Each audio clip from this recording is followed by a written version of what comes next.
বন্ধুরা, আজকে দুপুরে কি রান্না করলাম? এই দেখো, গরম গরম ভাত নামিয়েছি।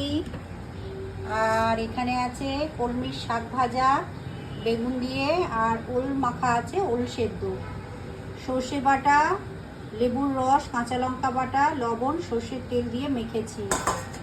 আর এখানে আছে ওই যে মিক্সড সবজি, ওই রাঁধুনি ফোড়ন দিয়ে করলা, মিষ্টি কুমড়ো, কাঁচকলা, বিনস এসব দিয়ে, সমস্ত রকম সবজি দিয়ে, বড়ি ভাজা দিয়ে মিক্স সবজি। আর এখানে আছে চালতার চাটনি বা আচার, এক্ষুনি নামালাম। চালতার চাটনি বা আচার খেতে খুব ভালো লাগে বন্ধুরা ভাতের সঙ্গে। আর চলো, এখানে গতকালের একটু চিকেন ছিল, তো দেখো খাওয়ার সময় এখন একটু গরম করে নিচ্ছি।